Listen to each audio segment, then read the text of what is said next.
Holy shit, what the fuck is going on, everybody? Fuck, I'll touch you, you won't see me.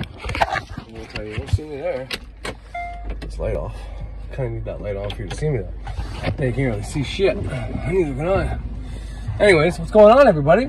Long time no talk. Time to make a video, I guess. I don't really know about what. I'm watching some alien shit lately. I got a comment from somebody. I haven't been doing my comment videos lately there about who gives me comments or whatever.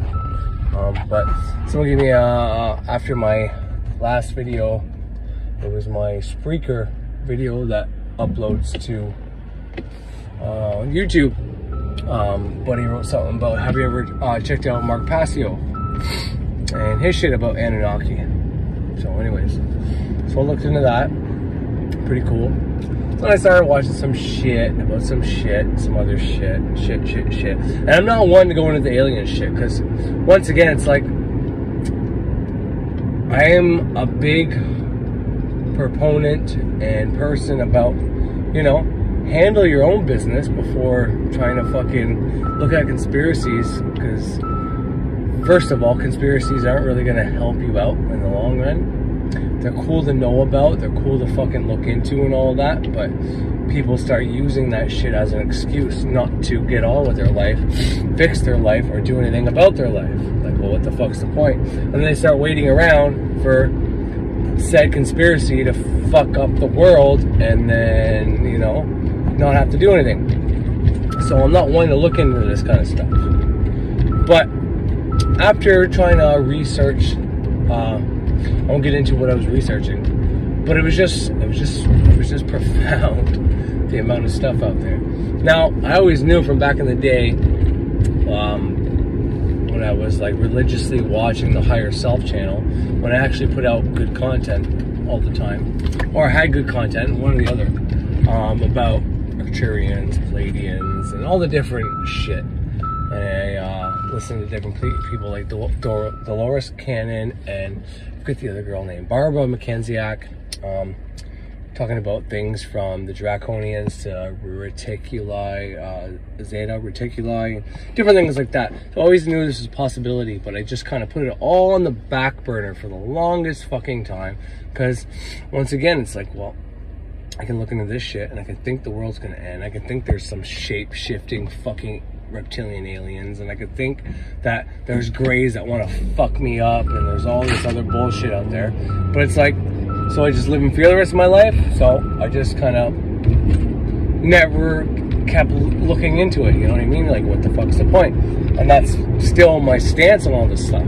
So I really want to make a video about it, but I kind of want to make a video about it. So I don't know if that's what I'm going to talk about or not, but I kind of want to for some reason, but I don't think it means anything.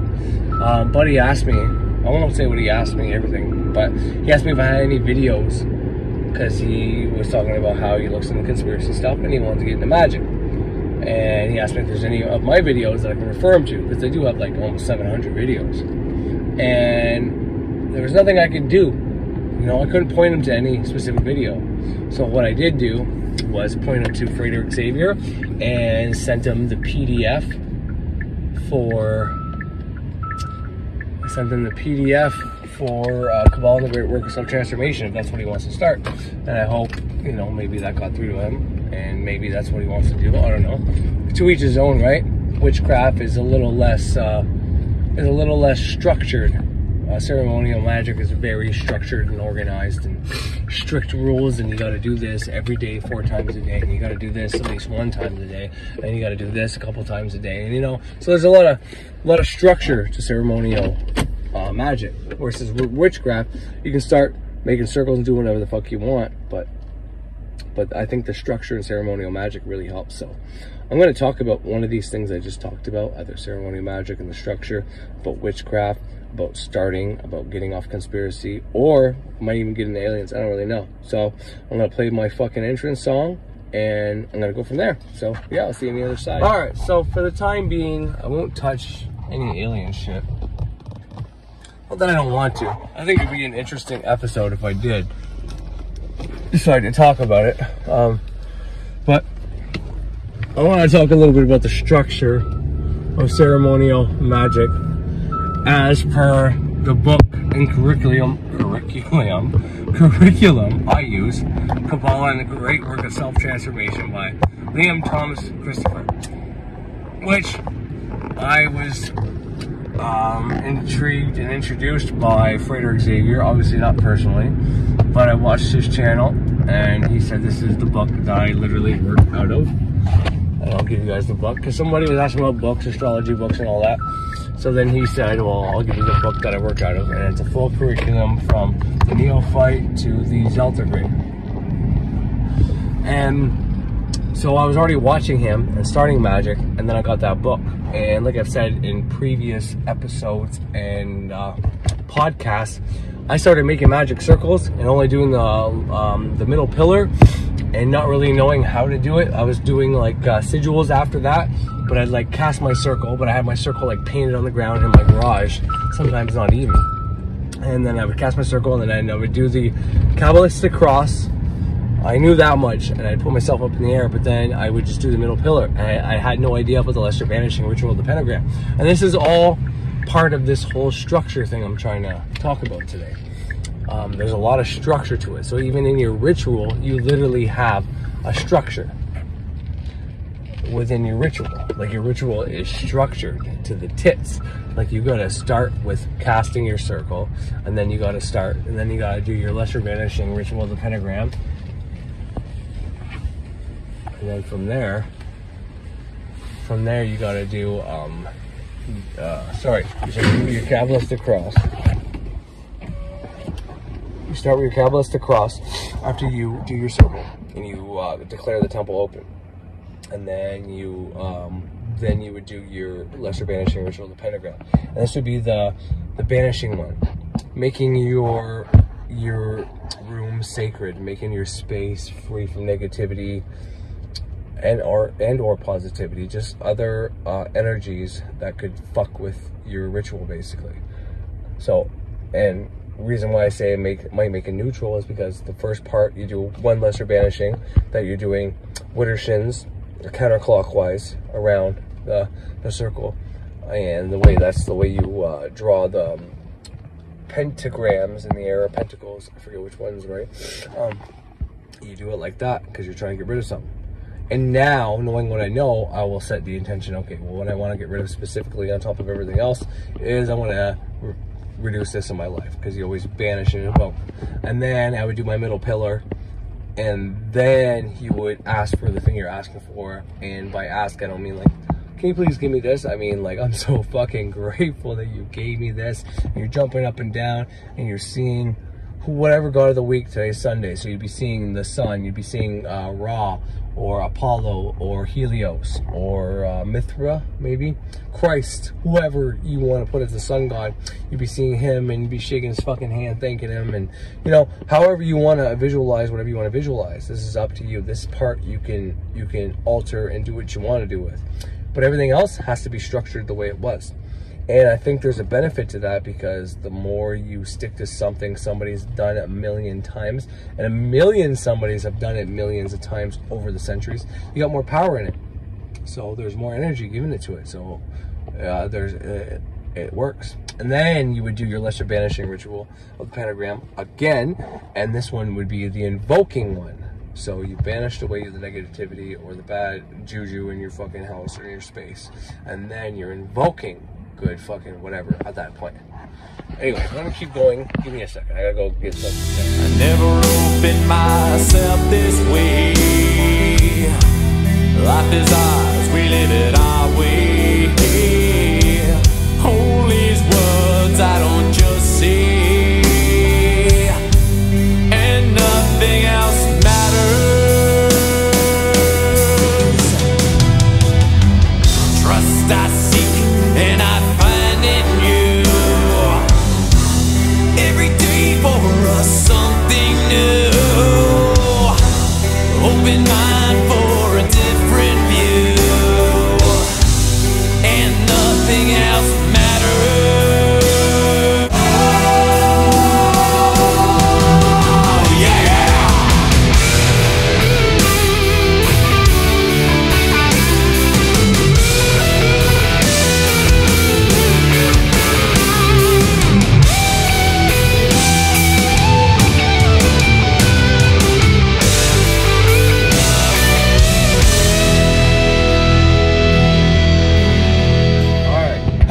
that I explained so far is your neophyte. So basically, after you shake hands with Ra, Apollo, Christ, whoever you want to call it, you do your lesser banishing, and that's the evoking one. What do you want to invoke? So you can even repeat it again, the thing that you want to come into your life. If you want, it's up to you though. You don't have to. That's not really something that's taught to do. It's just something I add to my ritual.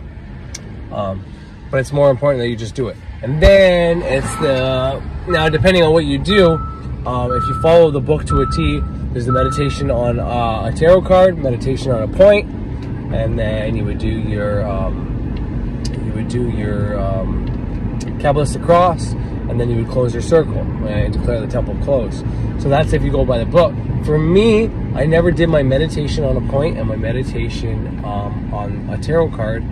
I never did that with my ritual. I kept my ritual separate from those two aspects. But in the book of All Great Work Self-Transformation, that's what it's said to do. That's following the curriculum. Now in the next grade, the elemental grade of Earth, the first grade, because Neophytes is at grade 0, it's just your introduction into it. And if you start that and you don't like it, you can stop, no worries.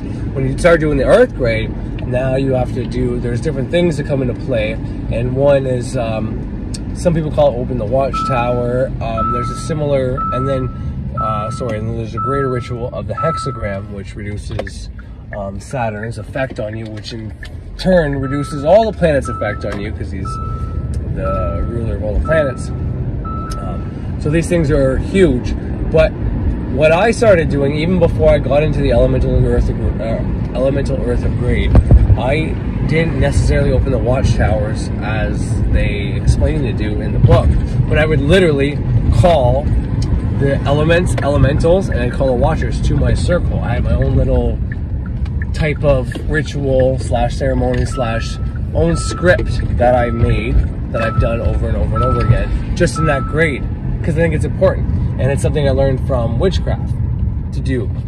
Different people do it different ways, and a lot of Witchcraft borrows from ceremonial magic there for the opening of the watchtowers. But there's other people I saw just straight up call them to the circle, and then when you're done, you tell them to leave. You gotta tell the elements and the elementals definitely to leave. The watchers, who gives a fuck? But the elements and the elementals, you gotta go. And that's something you can do or not do, that's up to you. I incorporated it into my ritual when I was in my neophyte. When I got to the Earth grade, I would still do my little ritual or my script calling them in, but I also did opening the watchtowers and everything else as well. So it just makes it a little more legit. And then you start getting into the fucking John D squares and the Enochian tablets and all that shit, and that's important to have in your temple. And this is why I say, when you're doing ceremonial magic, it's more structured, because you need to have a temple space. You can't just be like a witch who just wants to do their ritual anywhere.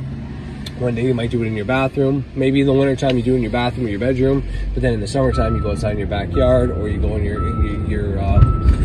garage. You can do that. You can do that if you were a witch, but you have to believe it's okay. With ceremonial magic, they want you to have a temple or at least an altar somewhere, and you go to that place steady. And there's reasons for this, and there's good reasons for it. Absolutely great reasons for it. Every time you do that lesser banishing in that spot, you're cleansing that place. You're lighting incense, you're lighting candles there, you're making it a sacred space. And it becomes your sacred space to call things into you. And then you can call things to you, such as manifesting or banishing things out of your life there, free from any interruptions from anything else. Now, if you're outside, who knows? There's things that can go wild. But most of the time, if you're a witch, you're not really worried about that, and you'd rather things, you know what I mean? It's just a little more unstructured, but you can do it. And I've done it. I've done both. Like, I got temples, but I do rituals outside. I go different places. I've been to places where I was a kid that I thought was cool and had these weird vibes. I remember having dreams about places when I was a kid. I went back there as an adult to do rituals and shit like that, because I feel like that's what I was supposed to do, And shit works, It's all about what you really believe, to be honest. If you think it's going to work, it's going to work. If you are in doubt, then, nothing's going to work until you fucking, until you get the proof, really. But but all that's being said is that, you know, ceremonial magic, hopefully I'm not saying ceremonial witchcraft, ceremonial magic is way more structured, and it's organized, and it's like you do this, do this, do this. So if you're someone who's not so much on that, which I'm not, I'm really fucking not, which helped me concentrate and be able to do, like, I gotta do this, I gotta do this. And in the beginning it was hard. There was a lot of times where I didn't do my adorations to the sun, I didn't do my meditation on a point or on the fucking thing, you know, on the tarot card. Like, I didn't do any of that shit. And, you know, then I felt like I had to play catch up after. And because of the fact that I was following a curriculum, and I thought if I followed the curriculum to the T, it would work, well, every time I didn't do something, I was like, fuck, shit's not gonna work now. This sucks. I fucked myself over. So then I have to go double as hard. So it's all about what you want to do. And I'm making this video just because, like I said, the person who sent those comments, I won't go into his name or the comments itself, but he wanted to get into magic. And so I'm just going to break down the differences between potentially doing some kind of witchcraft and ceremonial magic. Or you incorporate the both and you do ceremonial witchcraft. That's kind of what I do. And then eventually you get to the point where you can do everything in your fucking head and still manifest shit. But it doesn't mean you shouldn't go to your altar from time to time, that sacred space you made in the material realm, to do magic that affects the astral realm, because they're both equally important. So anyways, that's a little bit about that. I'm gonna come back on with something to say, but I wanna look something up first, and I want to see if I can play something that'll illustrate my point a little better.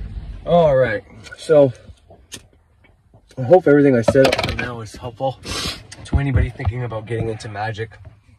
Like I said, it's mainly a lot of the information I've already discussed was mainly just, you know, to someone who left a comment asking me something, and, you know, I referred them to, well, I refer everybody to, if they seriously ask me how they could start this process, go watch the Mind and Magic channel, the Mind and Magic, the Mystery School playlist. Get the book about Great Work of Self-Transformation. After that, I would say Birch. Go look at Uncle Birch just for some extra tweaks, because he might be witchcraft, but he has so many different types of things that might be called witchcraft, and different religions that are kind of not paganistic, is a bad way of putting it, but he's just a jack of all trades when it comes to, let's just say, witchcraft or spirituality. And I mean, a lot of the things he will tell you will be useful for ceremonial magic and processes, and a lot of just how to word your spells, because as a ceremonial magician, you are going to write petitions, is what they call it, but it's basically a fucking spell. It's basically a spell. And he's going to tell you how not to write certain things. Like I just said, not, you can't use that word. So anytime you write and harm none, that's terrible. Free from harm is a better way to go. He taught me that.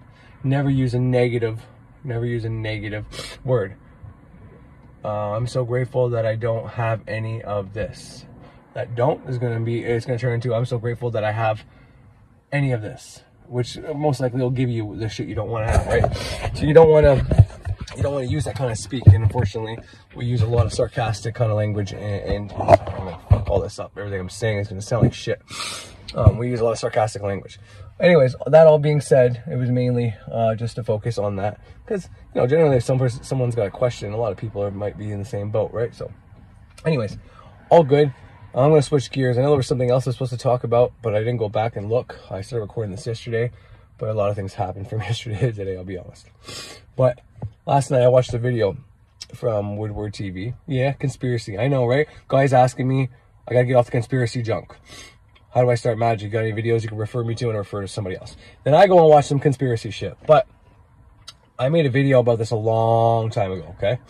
A long time ago. And I started recording my video last night, but like the first fucking 45 minutes, I'm just babbling on about a bunch of shit. So I'm not going to play all that. I'm going to play where it starts talking about the dude I present.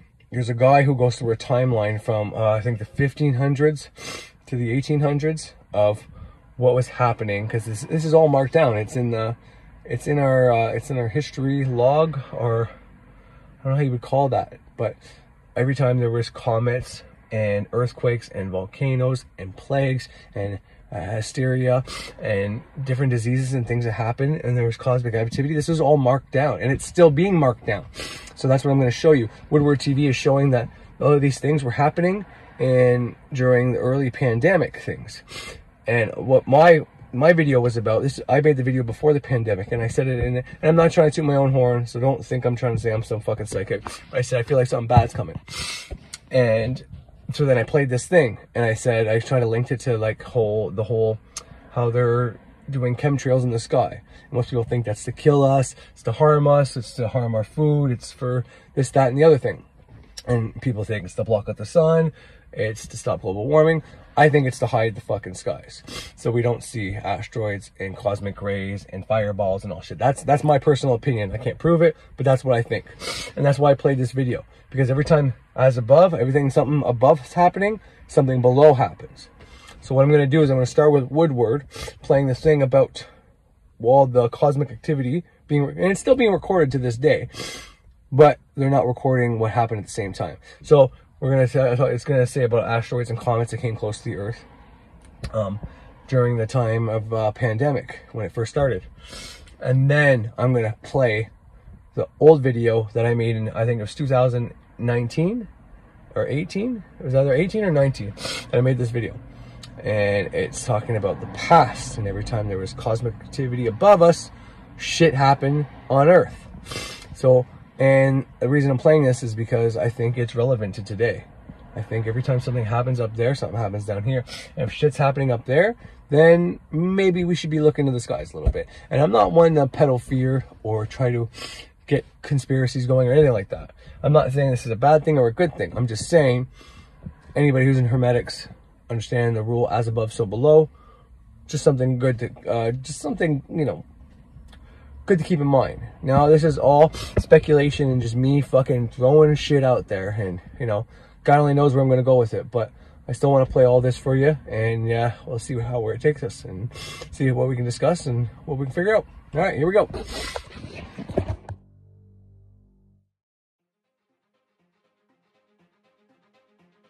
So to get this started, let me just give you all a recap of what has happened regarding objects flying by us this year in 2020. Pay close attention to the names of these objects, okay? In January, potentially hazardous asteroid 2020 AN3 close encounter. Asteroid alert. NASA tracks monster space rocks close approach. NASA's tracking systems have forecast the space rock dubbed asteroid 2020 AQ1 will approach the planet shortly after midnight tomorrow, Monday, January 20th. Asteroid alert. NASA reveals major space rock set to skim Earth this weekend. The space rock known as 2020 AB2 is approaching Earth and will fly near to our planet on Sunday, January 12th. Asteroid up to 1,800 feet wide is one of the 14 to pass Earth this week. According to CNEOS data, the object 2019 UO is projected to fly by Earth at 9.4 kilometers per second on Friday, January 10th, 2020. February. Astronomers spy near-Earth asteroid that has its own moon, asteroid 2020 BX12. These binary asteroids traveled as close as 188,000 miles to Earth's trajectory. Massive asteroid will swing by Earth after Valentine's Day. The asteroid, known as 2002 PZ39, has been tracked since its discovery in August 2002, and its orbit and trajectory are well known. Observations of this particular passing begin by the Arecibo Observatory in Puerto Rico, February 11th, and will continue through February 17th. Asteroid alert. NASA tracks a 557-foot asteroid on Earth, close approach. But will it hit? Officially known as asteroid 2020 BR1, the rock will approach Earth on Sunday, February 23rd. Near-Earth asteroid 2020 CG2, very close encounter, February 16th, 2020. 8 asteroids NASA spotted this year heading for Earth, close encounters. It will zoom past Earth at a distance of more than 3 million miles on February 8th. The smallest asteroid is called 2020 CF and is just 20 meters wide. It will pass Earth at a similar distance on February 12th. None of the rocks will hit us, and the closest approach will see a rock called 2020 BK10 come within 500,000 miles of our planet's surface on February 10th. An asteroid with Earth-destroying capabilities is on its way towards Earth. But should you be worried? The rock called 2020 CH measures between 22 to 55 meters in diameter, making it a relatively small asteroid, but it is heading towards us at 21,100 miles an hour, and it's due to be seen tonight. This is for the month of March. A large asteroid ignored social distancing norms over the weekend. There was never any threat the asteroid known simply as 2020 FL2 was going to hit Earth. It passed by Sunday at a distance of 90,000 miles, 145,000 kilometers. 4 new asteroids are approaching Earth this weekend, says NASA. Earlier yesterday, NASA's Center for Near-Earth Object Studies, CNEOS, reported 2 asteroids flying by Earth in relatively close proximity, but thankfully, no disruption of life was really observed. Now, more observations made by NASA's CNEOS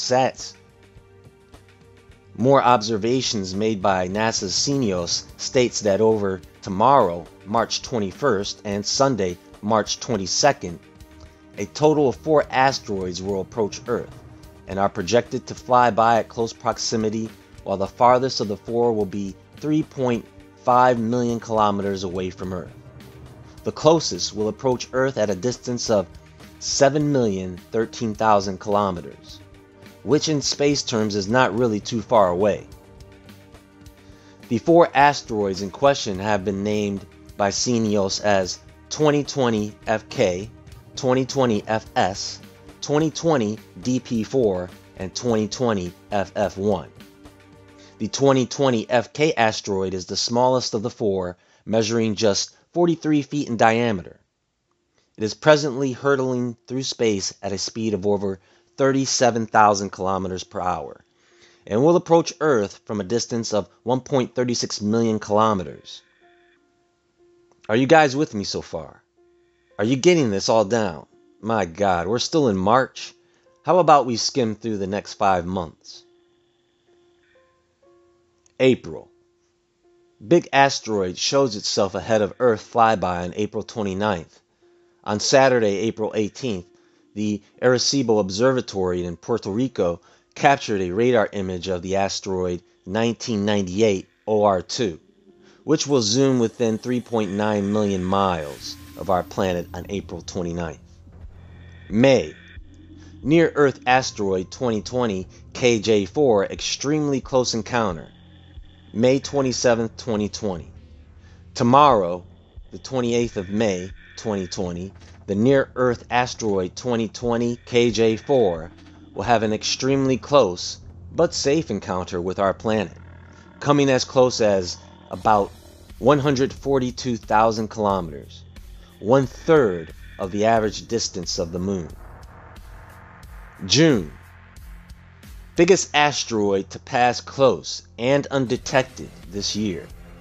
Asteroid 2020 LD passed within the Moon's distance on June 5th, but wasn't discovered until June 7th.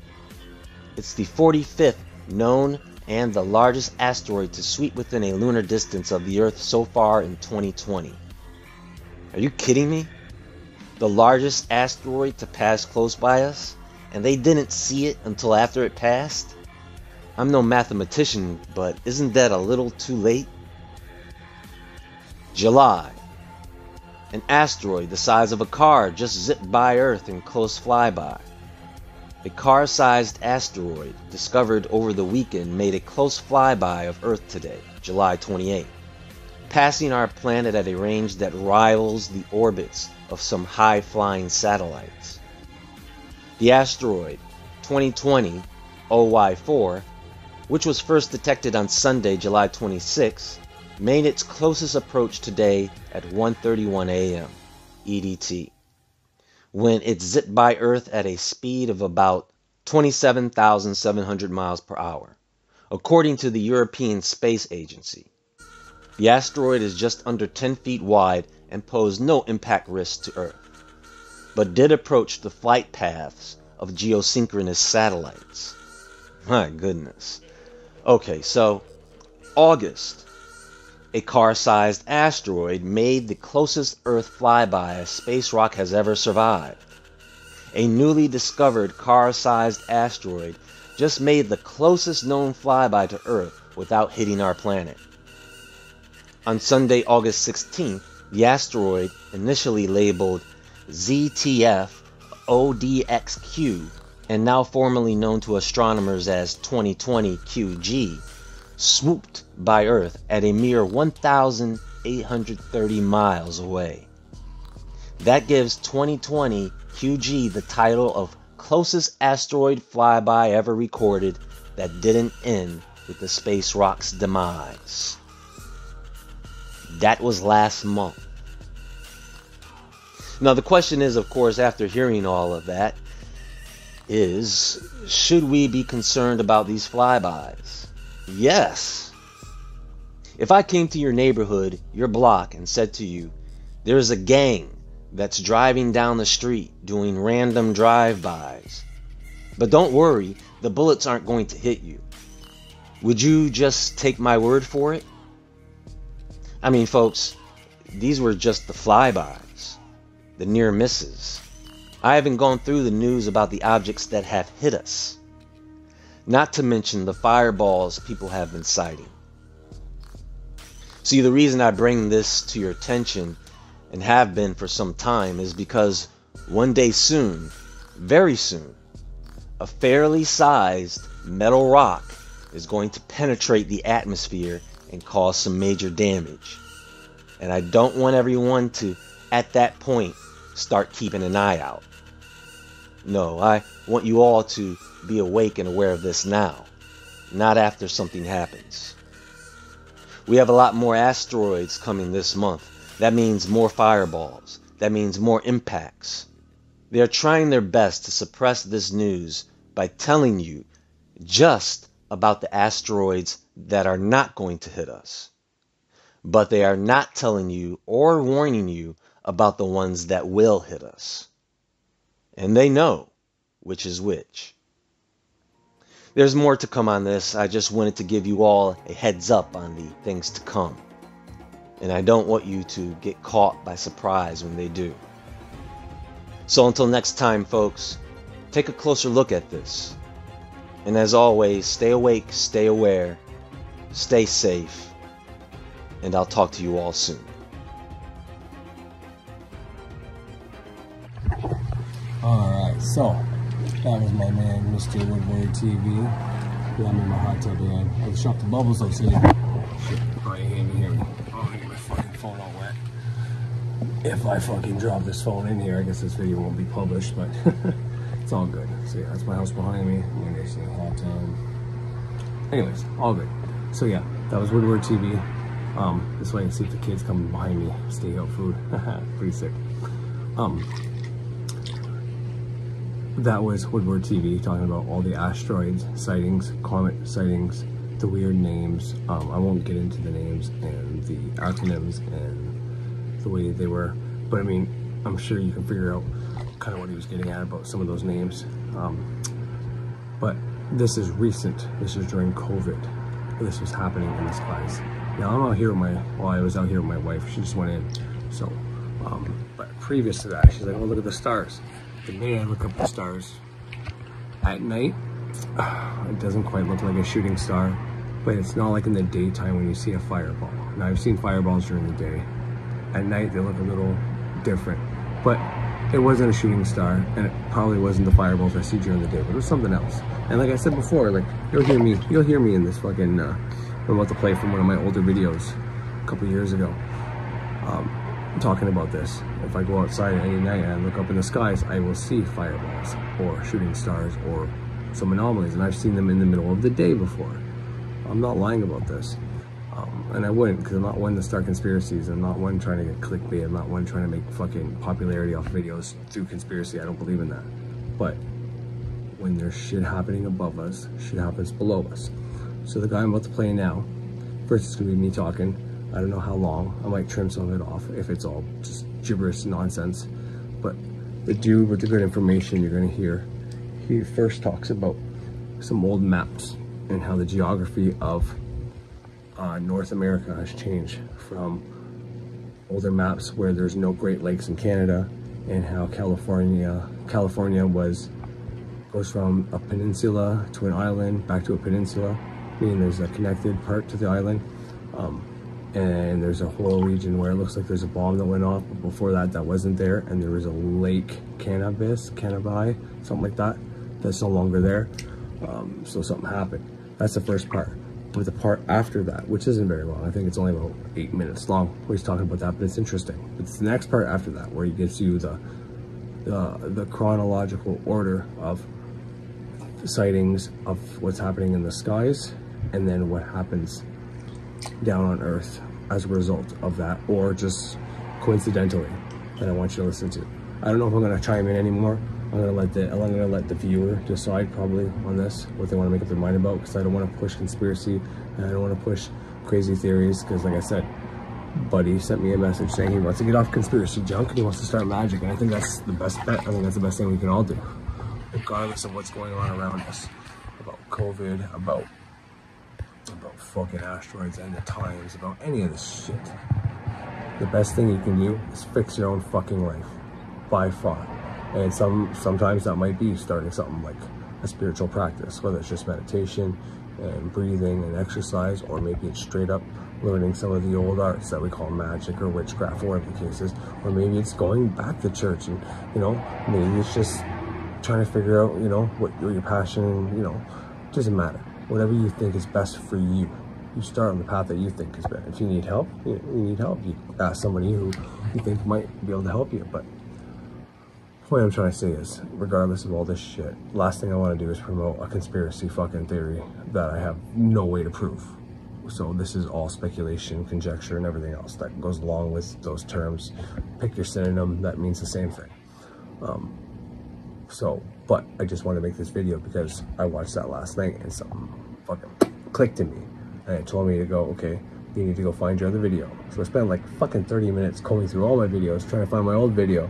Finally found it, started recording it, realized the first 45 minutes I babbled on about stupid shit, and then finally got to the meat of it, but then fell asleep, left the recording on. So I got it, but I gotta trim it.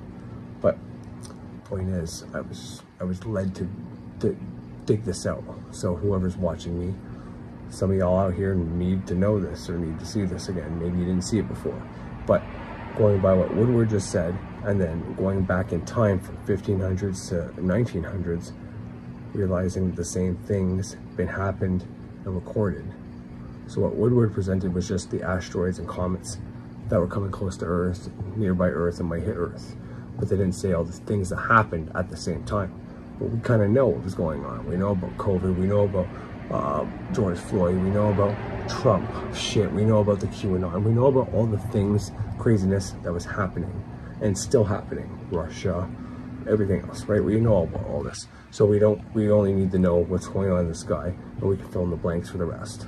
But going back in history and realizing both what was going on above and below all at the same time, it's pretty illuminating. So anyways, without further ado, I'm going to get into the video, and if I don't come back on, thank you for watching. This is not to promote fear or conspiracy, it's just simply to bring some awareness to something I, a long time ago, was worried about. And this is before COVID, and like I said, I think you don't hear me say it. I think something bad's about to happen, and like I said, I'm not trying to toot my own horn and think I fucking predicted anything, because I had no idea it'd be a fucking plague or a virus, Jesus. But what I'm saying is, whenever I got when I found that video, and I can't find that video anymore, which I'd like to show you because the things he shows in that video is pretty cool, but all I have is the recording. I'm going to keep trying to find it. If I do find it, I will put it on my video so everybody can see it, but as of right now, I only have the audio. But the point is, way back then when I heard that, I realized I had to make a video about it. I need to release this information. I need to help move it on, pass it on. Like I said, this guy comes from a Christian background talking about rapture shit and whatever else. And I say it very clearly to not take his point of view, but he did a really good job on the research and putting things together. Now his programming is going to make him believe that whatever he has to believe, and I don't judge him for it. It just is what it is, right? But point is, if I don't come back on, I appreciate you guys watching this. It's not to scare anybody. It's not to start a conspiracy. It's simply just to, you know, so we're all on the same page. As above, so fucking below. Skies and all that. But to me, the main thing we should focus on when it comes to that, once again, is just the fact that they're doing something wrong to us, and it's not right. But the fact that they're covering up the skies and trying to block out the sun rays and trying to make it colder because of global warming and all this is not true. But the true fact in there is that they are trying to cover something. And I've been feeling like that for a while. Now, I find it very hard to find the moon some nights because of all the cloud coverage. I find it very hard during the day sometimes to see the sun and stuff like that. Days where I think we have natural clouds, where there's lots of them, you don't see many planes. But days when it's a clear sky, I see a ton of planes out there. And then before you know it, there's clouds everywhere covering the fucking sky. I fucking can't stand that, for one. But with the lightning storm last night, and all you could see was the light flashes. You couldn't see the lightning bolts. And then I watched this thing. I watched Max yesterday, and then he plugs this channel. And then from there, wow.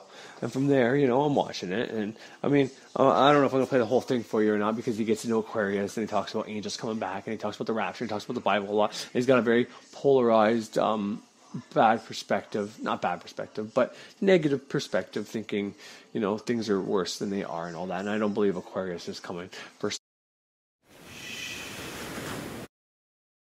Wow.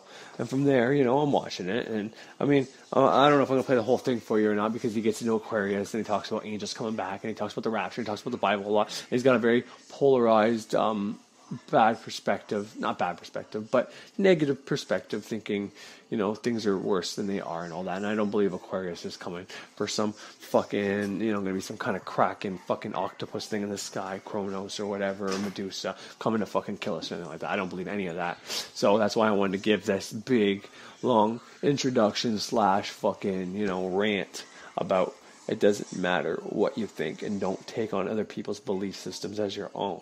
Make up your own conclusions, because once again, they're taking these facts and then they're twisting them and making them fit to something, you know. And I mean, he's not completely wrong with the story we've been fed through the Bible and through other means. It certainly fits. The Bible, he's quoting directly out of the Bible in some instances, where it's just basically talking about the age of Aquarius coming and being the end of times, kind of, you know. But there's other ways of perceiving it, and I've already put content on about that, meaning, you know, when the Mayan calendar ended in 2012, was just entering the age of Aquarius. It didn't mean the end of the world or anything like that. It was just the end of the age. But point is, the fact that they cover up the skies, and I've checked recently, and I live in Cornwall, Ontario, and about a couple of months ago, we felt little tremors and stuff like that. I don't get hurricanes, we don't get tornadoes, and we don't get earthquakes. We'll get high winds, and I'll come to find out Ottawa, Montreal, New York State, somewhere had a tornado or a hurricane close by. Well, not really in New York for the hurricanes, normally somewhere, New Orleans, Mississippi, whatever, down there in that region, wherever you guys get hurricanes, Florida and all that, because we're directly above Florida. If I drive south for a day, I'm going to hit Florida, basically, from where I am. So Florida is directly south of me. Obviously, there's probably some kind of slant in there somewhere, but more or less directly south from me. So anything that happens in California, you know, we don't really get the winds from that. That would be more the BC coast, the Alberta coast, maybe the Saskatchewan. But Manitoba might feel that too, because they're kind of like central Canada, even though we're considered central Canada, because, you know, the first 4 provinces are huge compared to Quebec's the biggest province, and it's right beside Ontario, but then you have all these smaller provinces on the east coast. So they pick Ontario to be the middle. But technically, if you look at it, it would be somewhere on the fucking east side of Manitoba. That would be the center of Canada. But anyways, point is, with the play, he's going to talk about comets happening. He's going to talk about the moon being a plasma. And he's going to play somebody on there. He's going to plug somebody on there, a professor that proved it almost. They squashed it because they wanted to say there was a moon landing and all this. But talks about the fact that the comets and the tremors or earthquakes are related, and all these different events, things that happen in the sky, affect the things on the earth. And that's what I want you to gather from this. And the chemtrails and the covering up the skies and the clouds in the skies, to me, that's its main purpose, is to block whatever might be happening up there.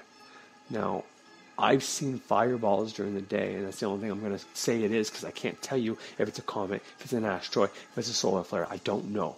But I've seen them. When the sky is blue, I've seen them happen before my eyes. And I've been seeing shooting stars at night. If I go outside for an hour and look at the sky, I can see a shooting star in my hometown if there's no clouds. Every night.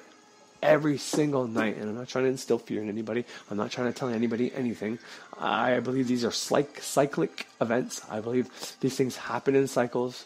And I believe we finally have the technology, or maybe we've always had this technology, and they just always use it, and they always just restart humanity in some kind of way. And by restart, I don't mean cataclysmic. I mean historically. It wouldn't be hard to change what's going on in our world. It wouldn't be hard to change people's ideas and minds and tell them what to believe and change everybody's beliefs. I don't mean a big cataclysm kills everybody off and they restart it that way. I mean literally just generational teaching different stuff in schools and slowly changing what real history is. And right now, you can kind of see that. What's going on? Everybody's talking about we don't know our true history and thinking the government lied. So how hard would it be to come out with some disclosure and say, this is our history, guys. That's why we lied to you. Here you go. Bam. Here you have it now. I'll go off and tell everybody the good news. We finally got disclosure. And there's a reset. And that's our new history. Until 2,000 years from now, the people say, whoa. This can't be the history. None of this makes sense. And then the same thing happens over and over again. Just an idea I'm punting out there, okay? To me, that's more likely than these events. But nonetheless, the fact that the skies, I'm looking at the skies right now, I can barely see blue. I'm covered everywhere. From real clouds to fake clouds. It's just absolutely covered. And the point is, if I urge you to look in your area to see the seismograph or whatever it is, the readings for earthquakes, and see how many little tremors are happening to you. And how many electrical storms you might be having, high winds, different things like that. He also correlates different physiological effects to the human body, such as headaches, fevers. It's crazy. It's pretty cool. I'm going to play it. I'm going to dissect it after for you and my view and my opinion. But it's pretty intense what he goes through. And I just want you to keep your minds open and not take what I'm saying as your belief and not say, this is what it is. This is what's happening. Because in history, they did a really good job. This guy found all the comets. They fucking marked down all the comets that are happening. They marked down what was happening in the skies. All right, this guy has a good log of this. Once again, I'm not telling you this is real. I'm not telling you this is fake. I'm just telling you what it is. And it's a way to open your mind. And it's a way to look at it from a different perspective. Because feeding us these chemtrails and all this shit, why would they keep allowing that to happen? Why would they keep allowing us to believe that we're being killed by our own government? They're just allowing us to spew this out. Why is that? And the only thing I can come up with is they're trying to hide something else. Yes, let them believe we're trying to kill them, and make sure they don't realize that something else is actually happening. Because to me, what we're figuring out isn't the whole truth. They're spraying the skies, yes, but why? What are they covering up? What are these clouds meant to cover up? Why do these clouds start off with a little line, and their main objective is to expand? Why do they crisscross? Why? Why do they want us focused on how much we're killing each other? How much evil? Why do they put someone in office in the United States such as Trump? and they have all this Israel stuff, and Israel is ruling the world apparently, and that's why places like Palestine, I forget the name of the city, but they're being so oppressed because they don't want to give in to Palestine or to Israel, and Israel's the real leader of the world, so that's why everybody else is fucking with them and shit like that. It's all fucking to divert your eyes from space, from the skies. Everybody needs to start looking up. As above, so below. Everybody's focused on what we're doing to the earth and all that, but they're not looking enough at that. If you were actually focused on the earth, you would realize that all our fucking places where our garbage goes is fucking bullshit. You know, that's just pouring fucking garbage on top of the earth. If you ever go to your landfill, if you're one of those people that never seen your dump in your town, you should check out your dump in your town. You should really do that. Because I'm telling you right now, it's fucking disgusting. It's absolutely repulsive. And if you're in Canada, the United States, you probably got a pretty good system where they actually plant on top of it and put ground on top of it. But there's places in the world where they don't even do that, where they just dump it and leave it there for the seagulls and the pigeons and whatever to fucking eat at it. All right, now, no.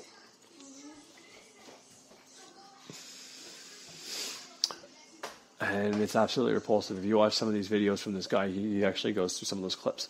But it's absolutely repulsive. Now, I've never been to those other places, so I can't tell you what those pictures are, if real or not. But I tend to believe that happens on a mass scale. I mean, the more we consume all these packaging and shit like that, the more garbage we're putting out there, the more we're putting this on the earth. Now, the earth can handle anything. You can bury your remains from your ritual, and they actually tell you to do that. What you can't burn, you got to bury. And the earth will decompose it. I mean, that's the point of compost. So I can't tell you for sure if this crap truly destroys the world or not. Because I tend to think the elements are pretty powerful. I tend to think the water's pretty powerful. I tend to think the earth's pretty powerful. We all know fire is fucking powerful. You can burn your garbage and it just completely disappears. And then, oh, wait, that's bad for the atmosphere. Oh, okay, so we'll put it on the ground instead. Yeah, that makes a whole lot of fucking sense. No, because there's no money in burning your garbage. There's money in picking up your garbage and putting it in a fucking landfill. Believe it or not, there's fucking money in that. But if you burn your garbage, there's no money in that. Some of these places, that's what they do. They burn the fucking garbage. The smart ones anyways. It's absolutely unbelievable. You know, and when do they talk about water? What's the substance in water? It's one of the dangerous ones. And I'm not talking about like oil spills and all that, but that certainly is one of them. Mercury. What is mercury? Air. What's the opposite of water? Air, right? Air and water are the opposites. And fire and earth are the opposites. So instead of burning your garbage, we're putting it on the earth. You know, what's damaging our water? You know, you can't eat too much fish. Why? Oh, yeah, watch out for the mercury you're taking in. Are you kidding me? Mercury's fuck. I'm not telling you the chemical mercury is good. I'm just saying mercury is your mind. I'm just telling you how they twist and fuck with everything and make it absolutely outstandingly stupid and fuck with people's mind. Because then people get into magic, you know, they think cancer. Oh, I'm a cancer. I can have cancer. No, that's not what cancer fucking means. They adopted that for a fucking reason. It's absolutely stupid what they did with that, but they adopted it. They're laughing at us. Like I said before, the medical staff's got the fucking snake of Scorpio, and the the cancer ribbon is the fucking Pisces fish, and then cancer, that's the other. They're all water signs. Your emotion, when you fucking fear you're going to get cancer, and you add the actual emotion of fear into that thought, that's how you get the fucking thing. They're just pointing it out to us, making it so fucking obvious. But anyways, I'm going to stop there. I think I said enough there. I'm going to play these fucking clips, and then I'm going to come back on. I got to make lunch for my girls there right now. But I hope you enjoy. Like I said, don't take his fear shit into account. Don't believe in all these Bible verses and all that. Take them for what they are. Okay? I'm not saying this guy's right. I'm not saying this guy's wrong. I think this guy did a great job of connecting dots and all that. And like I said, the best way to wake up people is to fear them into waking them up, honestly.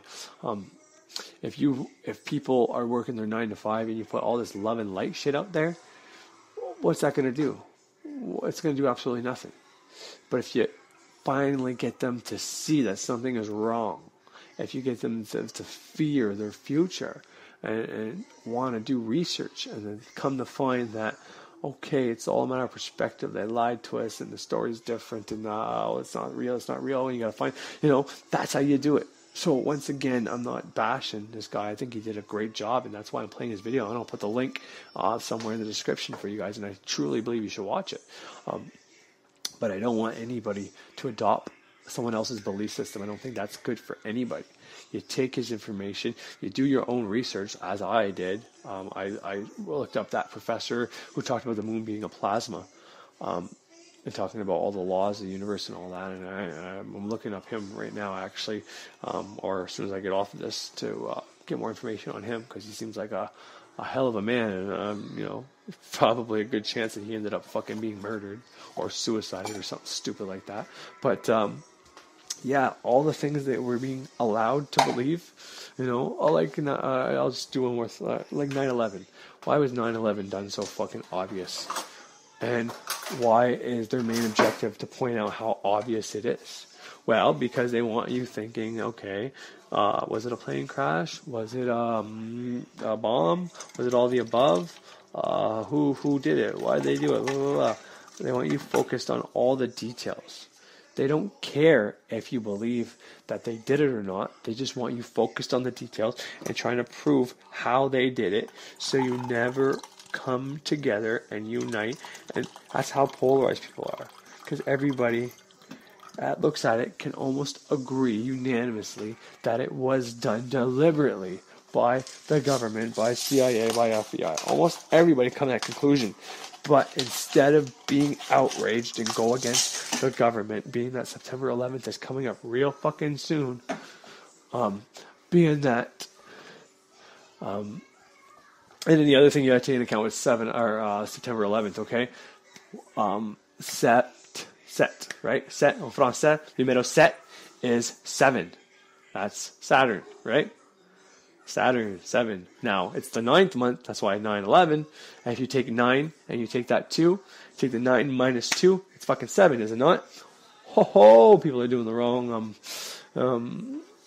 numerology for this one, but well, maybe not wrong, but anyways, 7 is Saturn's number, you know, and we already pointed out the Jupiter the Saturn and Gemini, all that stuff. But point is, they want you focused on the details and fighting with each other to who wants to be more right. That's how polarized they have us against each other. That's what Trump's main job is to do.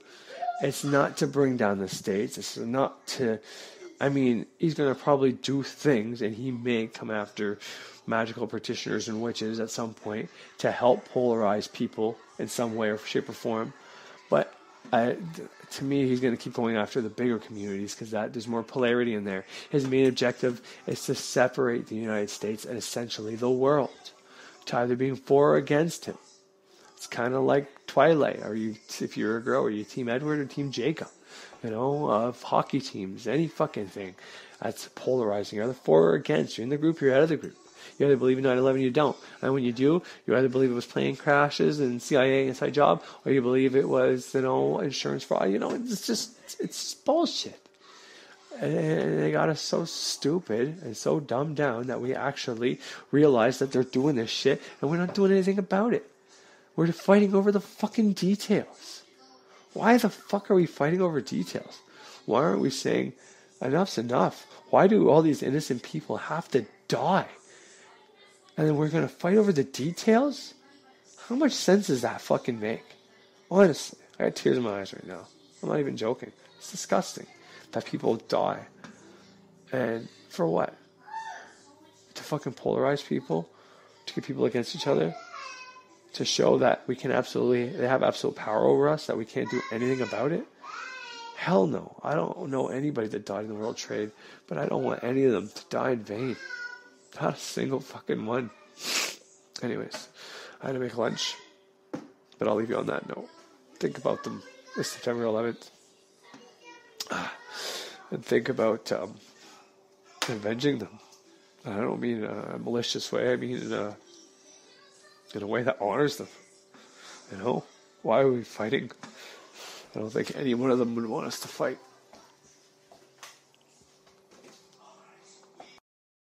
Look at a rare collection of ancient North American maps from the mid-1500s to the early 1800s, which reveal a chilling story of at least 2 massive cataclysmic earth changes.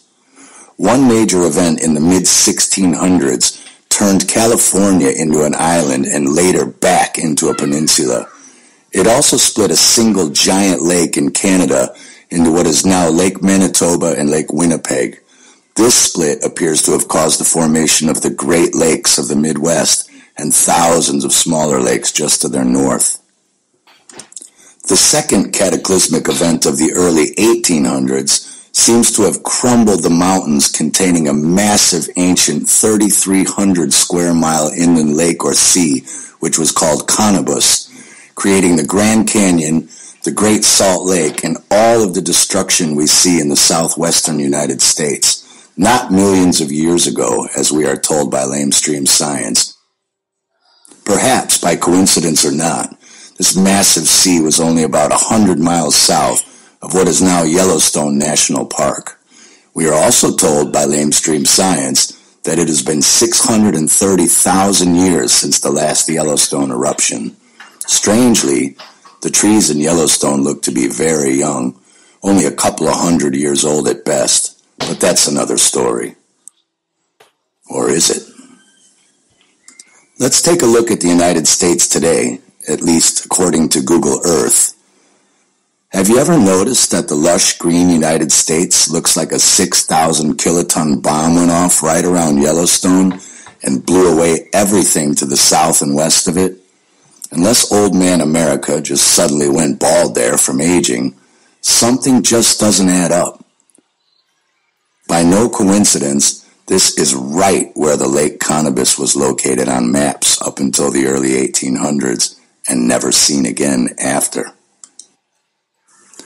This lake or sea, Cannabis, was 130 miles long by 111 miles wide. You can still see the heart-shaped imprint of it on Google Maps today, which matches the same shape the ancient cartographers used on their maps. You'll also notice that both the Grand Canyon and the Glen Canyon start clearly at the perimeter of this ancient dried-up lake bed. Another coincidence? Researchers of the mud floods and Tartarian destruction might recognize where this is going. But Sherman, let's set the Wayback Machine to 1544 and see what the early explorers and cartographers had to say. They were the Google Earth of their time, after all. On these maps before 1650, notice California as part of the mainland, Lake Cannabis to its northeast, and the remarkable absence of the 5 Great Lakes in the Midwest. We can see that cartographers from the 15 and 1600s already possessed very detailed knowledge of the towns and peoples in these lands, yet failed to map or mention the biggest lakes in the world. Then when did they appear? Where did they come from? And what massive event created them? Suddenly, sometime around the mid-1600s, the Great Lakes appear out of nowhere, and California is now an island that ships can sail completely around. How did that happen? From 1650 up until around 1810, the Great Lakes are consistently shown, but we can see that some of the maps show California as an island, while others still show it as a peninsula. At this point, we must emphasize that plagiarism was the norm in cartography, so we have no way of knowing what and how much are copied from earlier maps. These are obviously not the only maps in existence for that time period. Other maps may come up showing there were Great Lakes indeed mapped at that time, in which case the Great Lakes theory would be out the window. It is just that, a theory. But one thing that really stands out is that Cannabis was clearly there right up until around 1810, as was California, an island. On the maps from 1810 and onwards, Lake Cannabis is nowhere to be found. The Great Salt Lake appears west of where Cannabis used to be. California is no longer an island, and maps are lacking any detail of the whole area. Something drastically changed the topography of the land. But what? In Part 2, we'll examine the comet records and also the slew of bizarre electrical atmospheric phenomenon, earthquakes, volcanoes, plagues, and other strange events happening worldwide at exactly these same time periods. Stay tuned. Thanks for watching. Please like, share, and subscribe.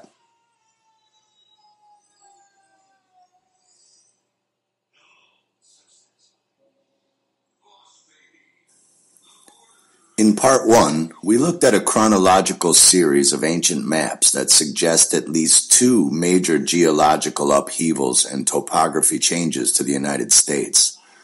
The first sometime in the early to mid-1600s, and the second in the first decade of the 1800s. I know, we would have been told about this. Our kids feel the same way about it. Objective and subjective reality can often be 2 different universes. Anyway, we touched on the possibility that a Yellowstone eruption may have taken place around the early 1800s, along with the crumbling part of a mountain range 100 miles south of it, which freed and spilled a colossal ancient lake known as Conibus, creating the Great Salt Lake, the Grand Canyon, and all of the geological destruction of the Southwest. We are left with the glaring question, if these events occurred, how and why? It might seem that the comet records of those centuries is an odd place to look for such clues, but as it so happens, they reveal incredible evidence of almost supernatural electromagnetic atmospheric phenomenon, comet appearances, meteors, plagues, disease, supervolcanic eruptions, and major earthquakes of almost biblical proportions happening worldwide in exactly those 2 time periods. Our first question is, do comets, plasma discharges, and electromagnetic atmospheric anomalies have any correlation with superquakes and volcanic eruptions? Why, yes they do, Bob. Thanks for asking. But rather than do our nuts in with the pontificating mumbo-jumbo lingo of the National Academy of Sciences and the AGU 100 Advanced Earth and Space Scientists, we'll leave links for those of you nerdy types interested in the details. To sum up in semi-understandable language for the rest of us, basically studies were done in the Izu Island region of Japan, which confirmed the existence of SEMS, or seismo-electromagnetic effects, which is a sciencey term for physical, electric, and magnetic field disruptions, which happen a month before major magnitude 6.0 earthquakes and volcanic eruptions, which build in intensity and culminate to a peak just hours before these quakes and eruptions. There seems to be a which came first, the chicken or the egg debate in the scientific community. Are the earth changes below causing the magnetic and electrical field changes above before these events, or the other way around, or both? Whichever it is, the correlation definitely exists. Could comets and electromagnetic atmospheric phenomenon from above affect seismic activity below? Before we blow our minds with the year 1816, known as 1800 and frozen to death, the infamous Napoleon's comet of that time, and the New Madrid quakes of 1811 that decimated 5 Midwestern states, let's go back to the late 1500s through mid-1600s and have a look at the freakish phenomenon going on at that time, not just in America, but all around the world. 1582, comet, earthquake near Lima, a tempest or violent windy storm in May. 1583, earthquake in England. Not London, the whole of England. The plague sets in. 1586, comet again. Earthquake in Lima again. Plague in Turkey, locusts and plague. 1590, comet. An earthquake shook Europe and also the Azores. Europe? All of Europe? What kind of event shakes all of Europe? There was a plague in Finland and pestilence. 1593, comet, earthquake in Persia, severe winter in 1594. Pay attention to these severe winters in relation to these patterns. Their relevance will become apparent soon enough. 1597, comet, pestilence and great plague in England. Cannons were fired and aromatics burned to shake and purify the air. 1599, comet, plague in Italy, Portugal, and Spain. 1600, comet, earthquake in Italy, pestilence everywhere that scourged Europe for some years. 1607, comet, great atmospheric commotions, here we go, Swell of the ocean and rivers, sea levels rising, floods, Great Lakes, anyone? A winter of uncommon severity followed all over the world. The whole world? Was this Halley's Comet? 1609, Comet. Another earthquake at Lima. Eruption of Mount Etna. Plague. Sailors seized with calenture, which is a delirium normally suffered in the tropics. Electromagnetic interference of brain function, perhaps? 30 dead bodies in one day thrown overboard in Sir Thomas Gates' fleet bound to Virginia.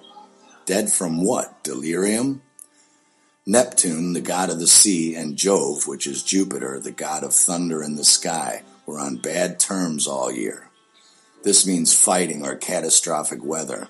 So rough were the waters that it was many years before sleek Penelope, who is a female spirit of the seawater that accompanies Poseidon, would gamble on the level brine again, meaning there were no calm sea waters for many years.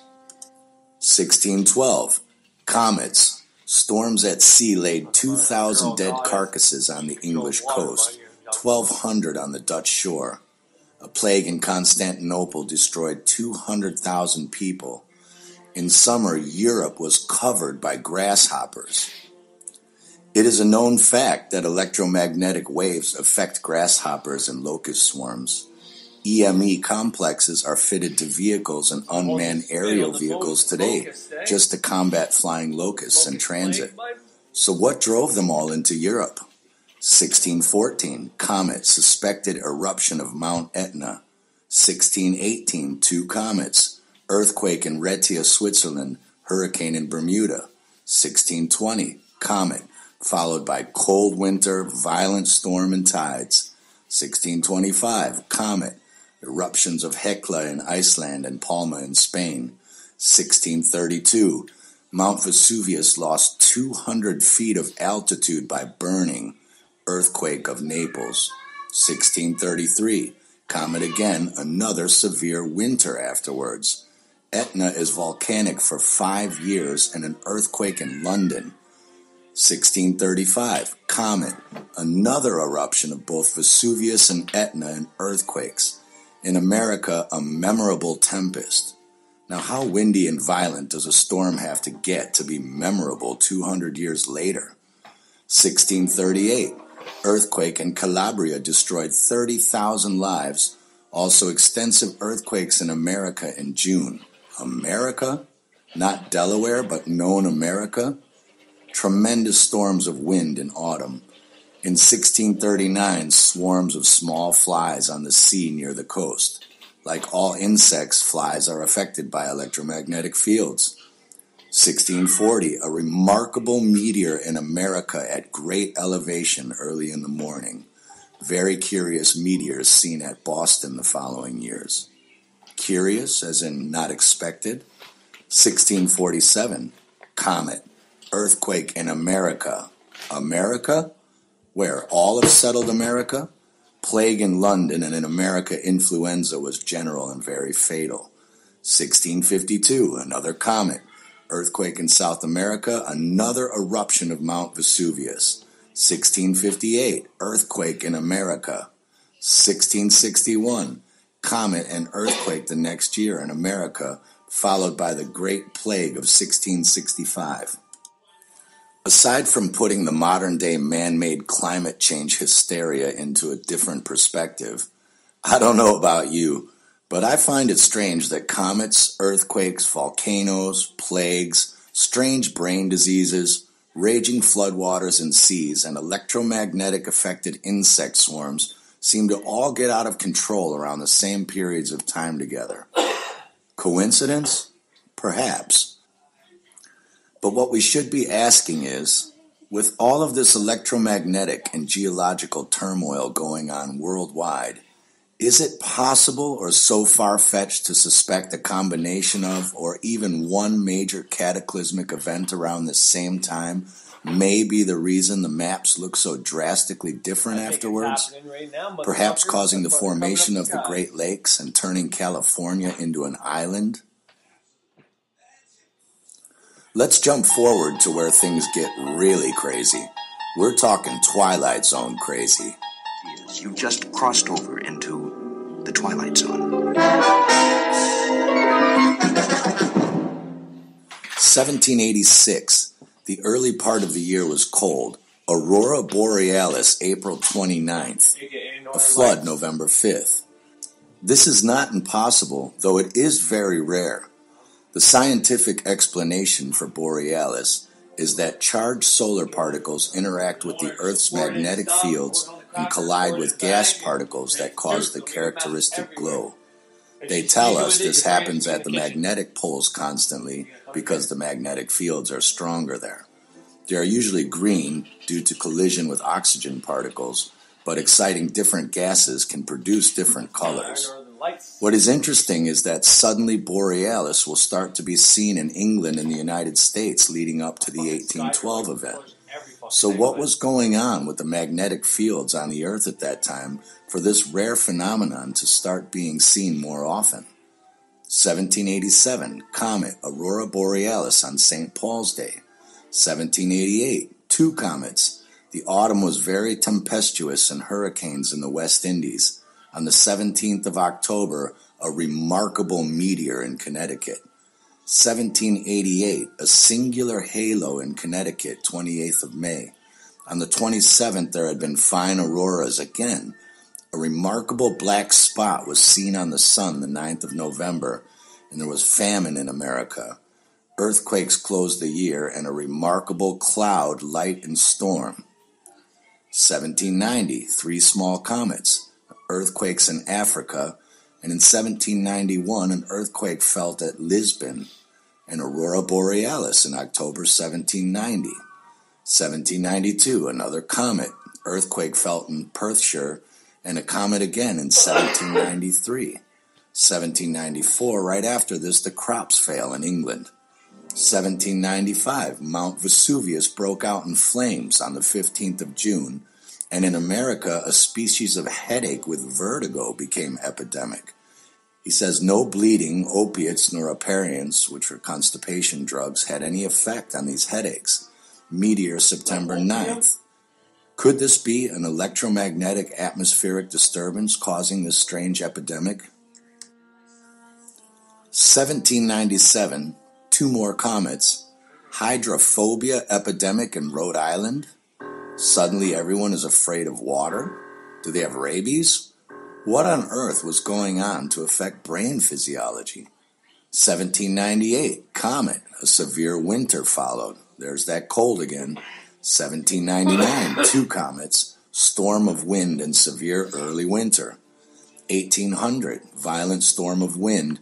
Chimneys blown down at Hackney. Floods at Martin Moss. 1801, comet, much flooding in December, early snowfall and cold winter. Again, Aurora Borealis in September. 1803, comet and great meteor in November. 1804, comet, Northern Lights on St. Cecily's Day. 1805, 2 comets and a curious vortex, like a vapor on elm trees, which turned out to be insects. The bugs are going crazy again. 1806, and here is the curious bit. I shall now be more brief in my notes, as the journal from this period has been published already by me in my book on atmospheric phenomenon in 1823. So what kind of atmospheric phenomenon was going on in this period that deserved a detailed section and an entire book on the subject? But I digress. 1807, comet. 1809, comet, the cornfield strewn by tempests in September. 1810, comet. In autumn prevailed a bilious epidemic with hypochondriasis, which is chronic health anxiety. The whole summer had been unhealthy, and get this, the atmospheric electrometers had indicated a peculiar fluctuation of the electricity of the air. Oh, really? The clouds exhibited all the year the most whimsical and grotesque figures, and my aerostatic experiment showed various currents at once. Really, you don't say. 1811, comet with very brilliant tail, the largest seen for many years. See my journal for that month in atmospheric phenomenon. This comet was visible to accurate observers from May 1811 to July 1812. Electricity disturbed and clouds had very strange shapes. Pestilence in the south of Europe and Asia, and another comet recorded. We'll get right back to this comet shortly, dear viewer, for this, I believe, may be our culprit for 1812. But it is worthy to note that from this point on in his records, there are annual comets, diseases, and epidemics mentioned through 1834, but suddenly no more strange light phenomena, no earthquakes, floods, tempests, or volcanic eruptions, with the exception of one earthquake in Scotland in 1817. As we mentioned earlier, there is a correlation between atmospheric electrical phenomenon in the ether and geological disturbances such as earthquakes and volcanic eruptions. Could these comets be the cause of all of the aforementioned atmospheric electrical phenomenon in the ether in those time periods, triggering all of the auroras, earthquakes, volcanic eruptions, brain disturbances, and even the plagues and epidemics of the time?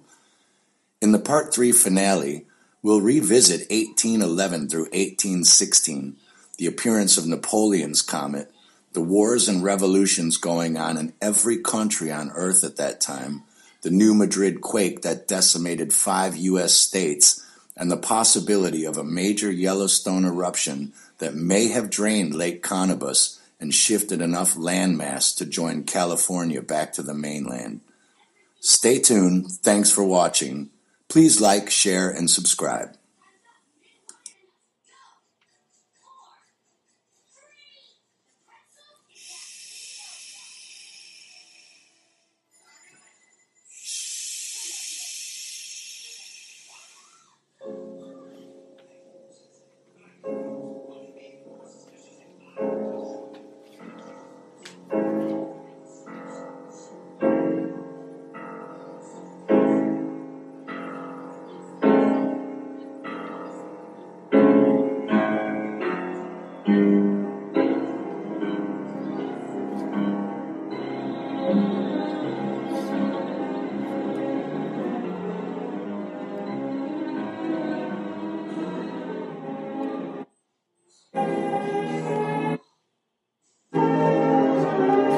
All just subtitles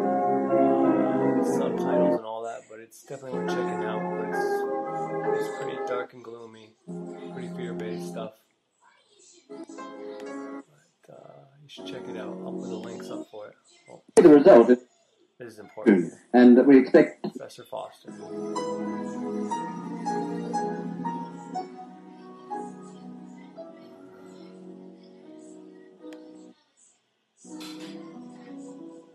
Here we go. Here comes Dr. Foster. Professor Foster. Now, one thing, you have a theory about the moon, and we expect to be able to get observable facts about the moon fairly soon. What is your theory? Well, it is by now rather more than a theory. 10 or 11 years ago, I stated to various scientists that the moon is not a piece of rock, but it is plasma phenomena, cosmic plasma, and that this fact will eventually be confirmed. I made certain predictions which were already confirmed in 1958, and the situation now is coming close to a complete confirmation. What will be the result if you are proved to be correct in your theories? The result will be profound and decisive, because it will give proof that a complete reinvestigation of the laws of nature is necessary. Because if the moon is a plasma, no man will ever land on it. The soft landing attempts will all fail. That means that the mass of the moon is far less than is currently assumed. It's in a different state of energy, and it has far less mass. That means there is no more explanation for the tides. If the moon, for example, had only 1,000th part of its current mass, then the tides would only be 2 inches high under conventional theories instead of sometimes 14 feet. And that means that if it is proved that the moon is a plasma, then all gravitational theories are out, and a new concept of the cosmos and of its laws has to be evolved. Aren't you being a bit adventurous, though, because you know we're going to be able to test out your theories on the moon fairly soon? Well, not anymore. 11 years ago, of course, it was rather taking a risk. I was considered a lunatic, of course. But by now, the evidence, accumulated evidence, is already so much in my favor that I'm not taking any risks anymore. On the contrary, there is scientific views expressed all over the world now that the moon seems to be of a quite different nature to what was assumed. And the Americans and Russians are thinking of landing men on it.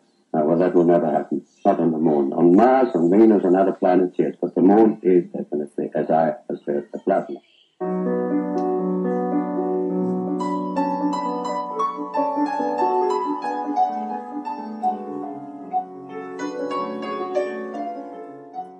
If Professor Foster is right, could the moon be cold plasma or ice-coated plasma? Were the ancient sun worshippers?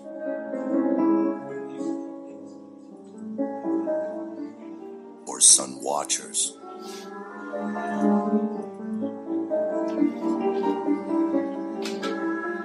All cultures feared the sighting of comets for good reason.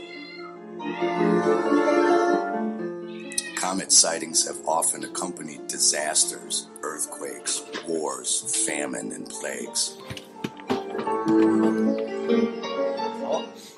Yet NASA claims that comets are just small, icy town-sized snowballs flying through outer space. Snowballs. Snow can't exist. It snows in space. Water. What's water? From H2O. what clouds? There's no oxygen in space. So you can't have water in Comets space. never The pass sun by is hydrogen, any but closer space than doesn't have hydrogen. 15 million kilometers away. It's fucking what they teach us in school. I should tell you something right there. Temple Tuttle was the closest recorded, an alleged 3.5 million kilometers away.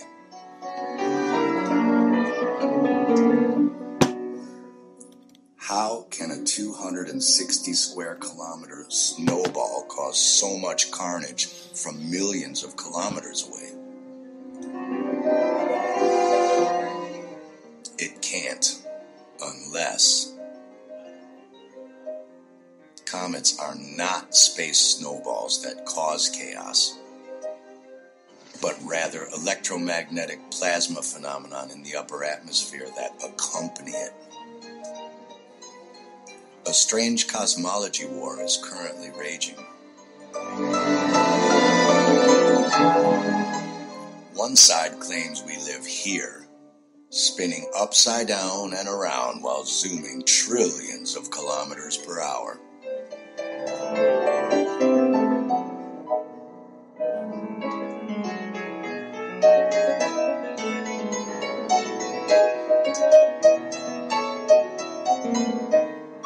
The other side claims that we live on a flat, round plane at the center of a toroidal field, like this map. Suspended in infinite space or water. Both sides agree on one thing.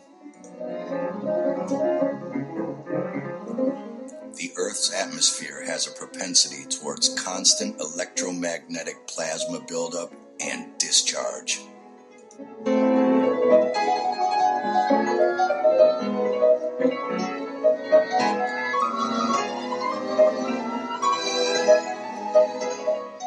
Aurora borealis. Ball lightning.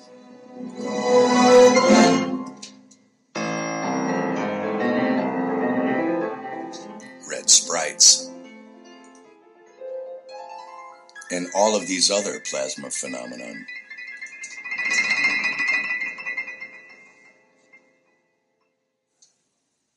Are space snowballs a lie to hide the true nature of comets? We trace the call. It's coming from inside the house. Press one button right now. Just get out of that house. 15 million kilometers away? Or electromagnetic plasma phenomenon coming from inside the house, our attic? 5 feet of little cash every once in a while.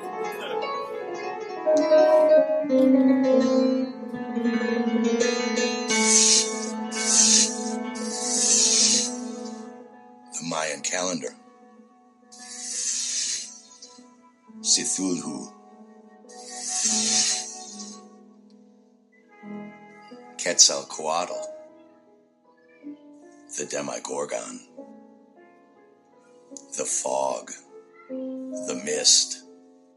Medusa the Gorgon. Kali the Destroyer. Shiva the Destroyer. Kronos the Destroyer. Thor.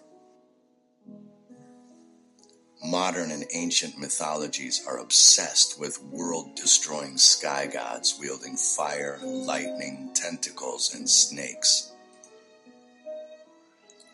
Religions are riddled with past and future apocalyptic stories and predictions.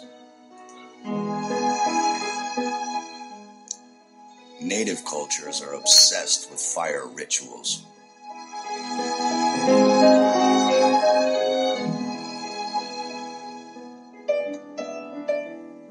Are these myths and traditions just metaphors for very real and terrifying cyclical events they experienced? Reminders for us to watch for signs and prepare? The Pope's sundial in St. Peter's Square.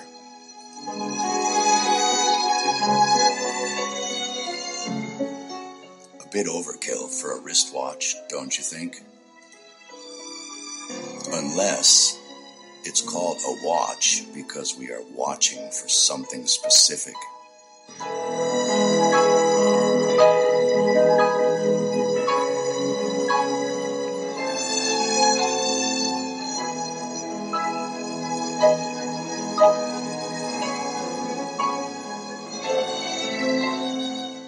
Maybe they just had to be at work by 9:30 in the morning in 1550 BC. Or maybe they were watching closely for the shortening of days.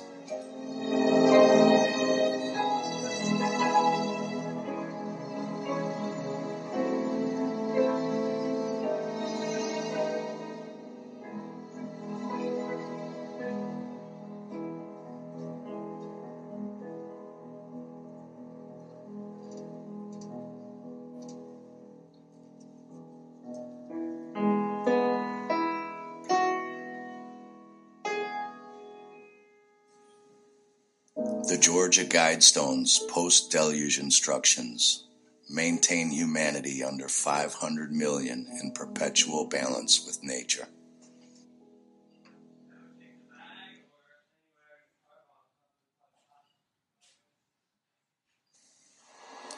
The Great Year. With all of the ages, the astrological We entered into the age of Aquarius in 2012. We place ourselves right at this position right here where it says 0 years BP. BP means before present. And it also is 25,920 years. So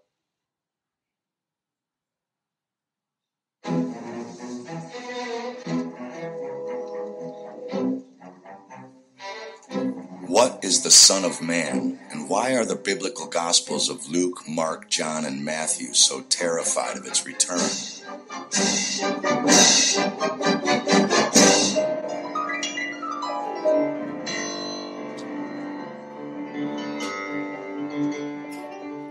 The Son of Man is the current astrological age of Aquarius, the water bearer. The Son of Man has often been termed the water of life.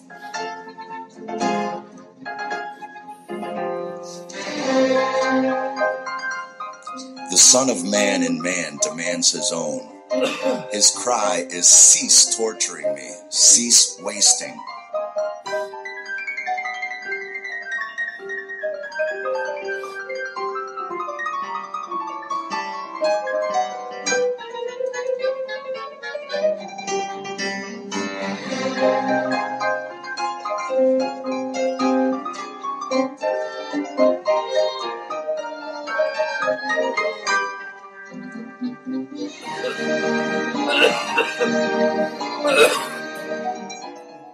Atonement, the action of making amends for a wrong or injury.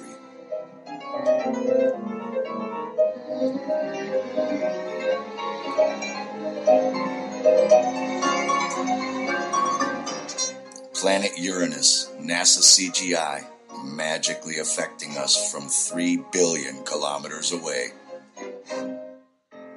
The actual wandering star Uranus, filmed with a Nikon P900 home camera. 3 billion kilometers away with a home camera? Uranus's journey through Aries is affecting the opposite sign, Libra.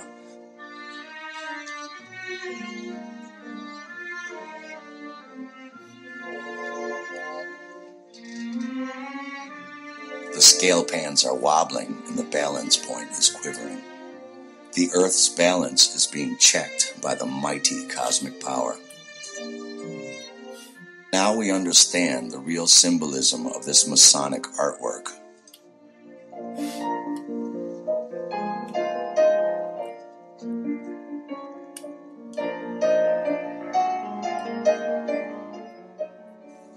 In its readjustment, some parts of the Earth will go down, while at the same time new islands will appear and continents will rise.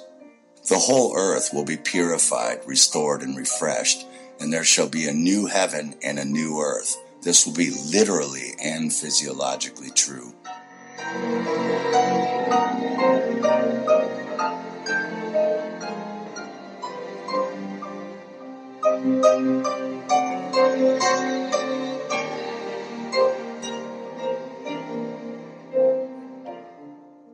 Plato's description of Atlantis. The Ricat structure in Mauritania, Sahara.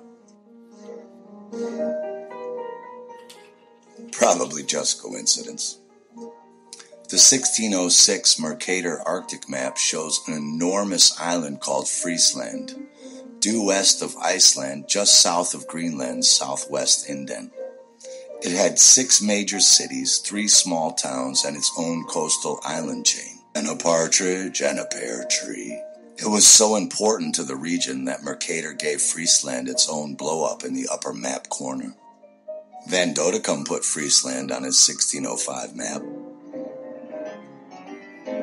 Same place, same shape, same name. Plancius put it on his 1605 map. D. Jode, 1593, Friesland. Google Earth 2019 underwater. Due west of Iceland, just south of Greenland's southwest indent.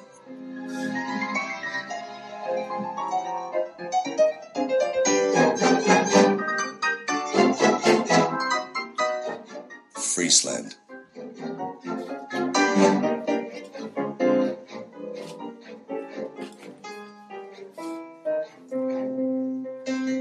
This is the truth, whether we think of Abel's lamb or of patriarchal sacrifices or of that great sacrifice of which they all testified.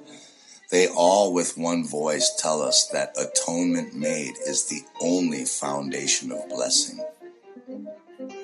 As we discussed in part 1, cartographers before the early 1700s all insisted that California was a giant island spanning the length of western U.S. and halfway up Canada.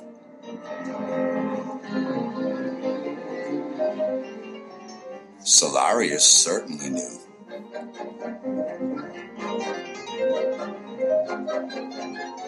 The highly detailed 1702 Scherer map also corroborates. Unmistakably an island.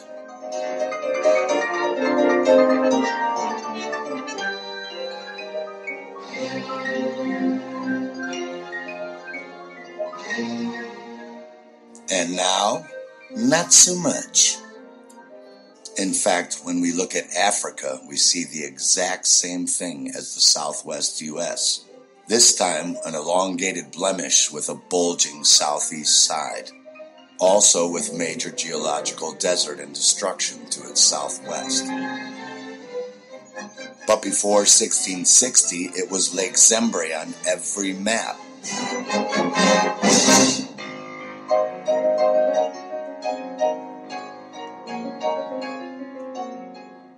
Lake Zembre is always right there, due west of the northern tip of Madagascar, just southwest of Lake Victoria.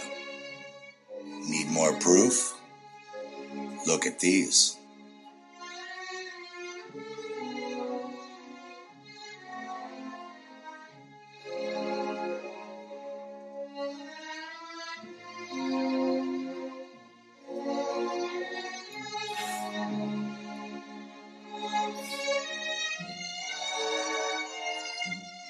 All that's left of it today is a huge dry scar on the African continent. Whatever happened in 1660 and 1812 in the age of Pisces that changed entire continents and drained at least 2 enormous lakes wasn't even worth warning about in biblical scriptures. In Luke 22:10, Jesus told his disciples how to know when he was coming back. Behold, when ye are entered into the city, there shall a man meet you, bearing a pitcher of water, Aquarius. Follow him into the zodiac house where he entereth in.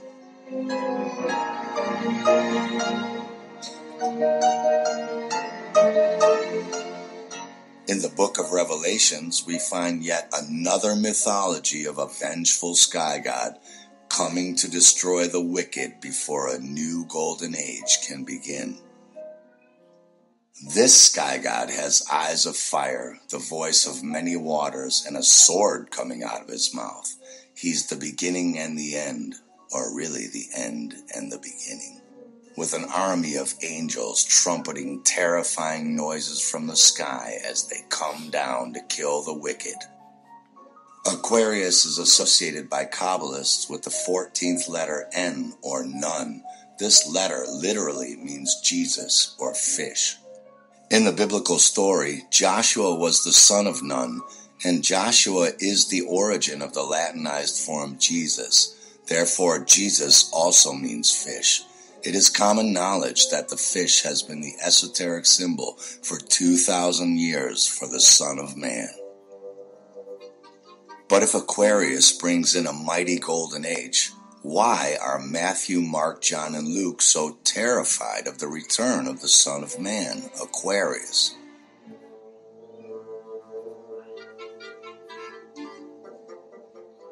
Cleaning the house involves taking out all of the trash. Bible quotes sound better in the Queen's English. I'll try my best.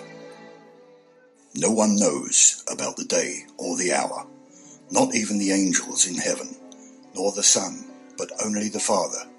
Therefore, keep watch, because you do not know the day or the hour. You also must be ready, because the Son of Man will come at an hour when you do not expect him. It was the same in the days of Lot. People were eating, drinking, buying, selling, planting and building. But the day Lot left Sodom, fire and sulfur rained down from heaven and destroyed them all. It will be just like this on the day the Son of Man is revealed.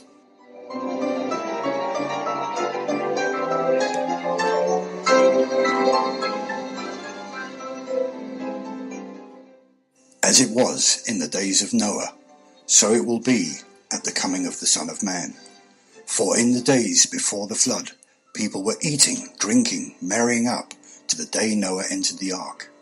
And they knew nothing about what would happen until the flood came and took them all away. That is how it will be at the coming of the Son of Man.